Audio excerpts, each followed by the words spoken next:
Peter Rand. And I'm Sarah Prass. And we're here with the Daily Show of Volcanoes. Today's volcano is the composite Mount Edna. Did you know, Sarah, that Mount Edna is Europe's highest and most active volcano, towering above the near city of Catania on the island of Sicily? It's been going for 500,000 years and is in the midst of a series of eruptions that began in 2001. And has experienced a variety of eruption styles, including violent eruptions of luminous lava flows.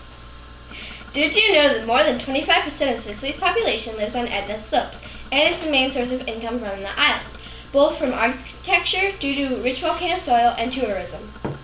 Really, Sarah? Why do people live right underneath Europe's tallest and most active volcano? Well, people live near volcanoes because of the minerals that can be mined, geothermal energy, fertile soils, and tourism. I mean, I would want to visit a volcano if, it's not erupting. Gold, silver, diamonds, Crimea. Well, volcanic rocks are rich in minerals, but the rocks are fresh and minerals are not available to plants. The rocks need thousands of years to become weathered and broken down before they form rich soils. So the soil is extremely fertile.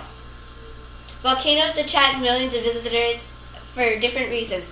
Around the volcano may be warm bathing lakes, hot springs, bubbling mud pools, and steam vents. Ooh! We sit down with Dr. Terrence Noel, a volcano scientist. Hi, thanks for having me.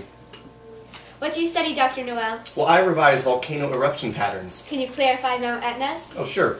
Etna's eruptions have been documented since 1500 BC, when ferromagnetic eruptions drove people living in the eastern part of the island to migrate to the western end. The volcano has experienced more than 200 eruptions since then. Although most are moderately small, Etna's most powerful recorded eruption was in 1669, when explosions destroyed part of the summit, and lava flows from the fissure on the volcano's flank reached the sea in the town of Catania. More than 10 miles away, this eruption was also notable as one of the first attempts to control the path of flowing lava. An eruption in 1775 produced large lahars when hot material melted snow and ice on the summit. And an extremely violent eruption in 1852 produced more than 2 billion cubic feet of lava and covered more than 3 square miles of the volcano's flanks and lava flows. Etna's longest eruption began in 1979 and went on for 13 years.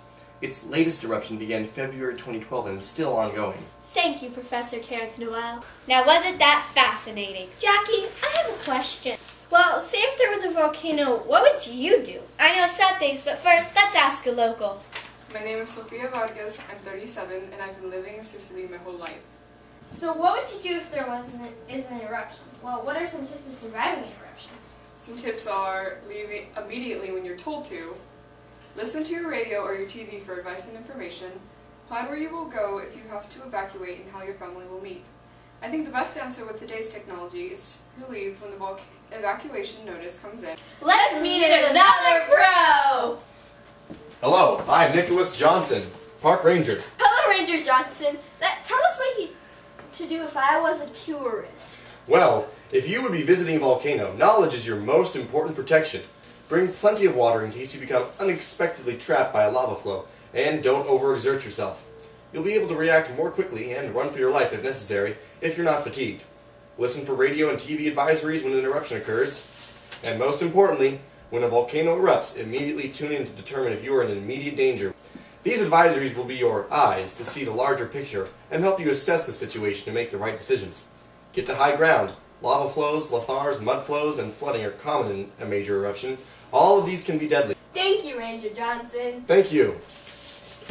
Now let's hear from some professionals. First, if you live in the vicinity of a volcano, make preparations well in advance. If you reside in the shadow of a volcano, you should always be ready for an eruption. Next, make a plan and know escape routes. These maps show the probable paths of lava flows and lahars, debris flows, and give estimates for the minimum time it would take a flow to reach a given location. Because volcanic eruptions are complex and, to some extent, unpredictable, you should have several alternate routes to reach one or more safe zones. Thank you, Mrs. Wilson. Well, that sadly concludes today's show of the Daily Show of Volcanoes. Now back to your regular showing of Jersey-licious.